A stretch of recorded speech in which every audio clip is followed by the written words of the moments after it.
बोझ। कविता अपने माता पिता की बहुत लाडली थी। 3 बड़े भाइयों की बहन थी। कोई भी चीज मांगने पर उसी वक्त सामने हाजिर हो जाती। पूरे घर में रौब था उसका। पूरे परिवार और नौकरों पर राजकुमारी की तरह हुक्म चलाती थी कविता। स्कूल में भी पूरा रौब था उसका। बड़े घर की लाडली जो थी वह। ऐसे ही उसने कॉलेज में दाखिला लिया। उसकी ठाठ बाट, बड़ी गाड़ी में आना जाना, हर दिन नया फैशन देखकर हर कोई उससे दोस्ती करना चाहता था। थोड़े ही दिनों में उसके बहुत से दोस्त बन गए। पूरे कॉलेज में उसकी अपनी ही एक पहचान थी। इन दिनों उसके घर एक रिश्ता आया। खानदानी लोग थे और पापा की पुरानी जान पहचान थी उनके साथ। कविता के साथ कोई जबरदस्ती नहीं थी, पर कविता ने फिर भी हाँ कर दी। कहीं कि वह अपने परिवार से बहुत प्यार करती थी। वह जानती थी कि वह लोग उसका अच्छा ही सोचेंगे। लड़के का नाम राज था। राज काफी पढ़ा लिखा और समझदार लड़का था।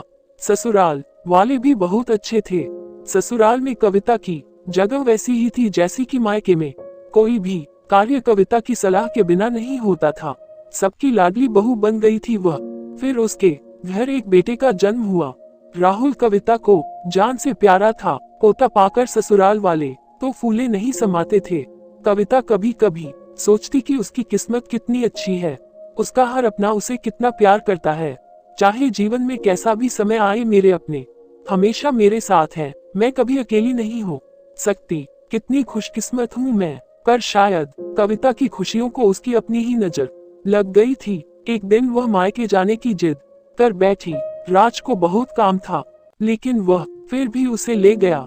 रास्ते में उनकी गाड़ी अन्य गाड़ी से टकरा गई। कविता, राज और राहुल बहुत बुरी तरह से जख्मी हो गए। काफी दिनों के इलाज के बाद राज और राहुल तो ठीक हो गए, लेकिन कविता पूरी तरह ठीक ना हो सकी। सर पर चोट लगने के कारण वह अपनी आंखों की रोशनी खो बैठी। अब कविता की किस्मत जैसे उल्टे पांव चलने लगी। मायके वाले कुछ दिनों तक उसे मिलने आते रहे, फिर कभी कभार फोन ही करके पूछ लेते कि अब कैसी हो। धीरे धीरे ये सिलसिला भी कम हो गया। ससुराल वालों की सहानुभूति भी कम होने लगी। घर में किसी को पास बैठने के लिए कहती तो जवाब मिलता, बहुत काम है, अब तुम भी हाथ नहीं बंटा सकती। राज भी चिड़चिड़ा हो गया था। बस राहुल ही था उसके साथ, जिसके साथ हंसते खेलते उसका वक्त गुजरता। एक दिन कविता के हाथ से कुछ सामान गिर गया, जिसकी वजह से राहुल को हल्की सी चोट लग गई। कविता के सास ससुर ने राहुल को उससे अलग कर दिया कि कहीं उसके ना देखने की वजह से बच्चे का कोई नुकसान ना हो जाए। कविता अंदर से टूट चुकी थी। एक दिन उसने सबके सामने मायके जाने की इच्छा रखी तो राज उसे तुरंत मायके छोड़ आया, जैसे कि वह भी यही चाहता था। लेकिन राहुल को उसके साथ नहीं भेजा गया। कविता कभी राहुल से दूर नहीं रही थी, पर अपनी कमी के कारण उसने ज्यादा बहस नहीं की। कविता को लगा कि वह 3-4 दिन वहां रहेगी तो थोड़ा हवा पानी बदल जाएगा, क्योंकि वह कितने दिनों से कहीं भी बाहर नहीं गई थी। घर वाले भी इतने दिनों बाद उसे देखकर कितने खुश होंगे। कविता के घर पहुंचने पर सब लोग बहुत खुश हुए। खाने में सब कुछ कविता की पसंद का ही बना था। उसने अपने मम्मी पापा और भाई भाभीयों से दिल खोल कर बातें की। उनके छोटे छोटे बच्चे भी बुआ के साथ घुल मिल गए थे। रात को सोने के वक्त जब वह कपड़े बदलने लगी तो उसे पता चला कि उसका बैग तो बहुत भरा हुआ था। वह सब समझ गई। वह बहुत उदास हो गई। कुछ दिनों तक तो सब ठीक रहा, फिर जैसे सब बदलने लगा, सबका व्यवहार बदल रहा था। वह लोग जैसे थक चुके थे उससे।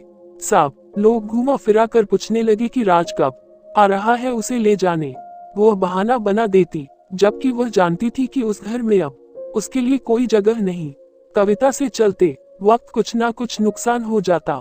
थोड़ी बहुत टोका टाकी उसे सुनाई देती, वो टाल देती। एक दिन उसके हाथ से लगकर एक कीमती फूलदान टूट गया। छोटी भाभी ने बहुत हंगामा मचाया। कविता के माता पिता रोज रोज के झमेलों से तंग आ गए थे।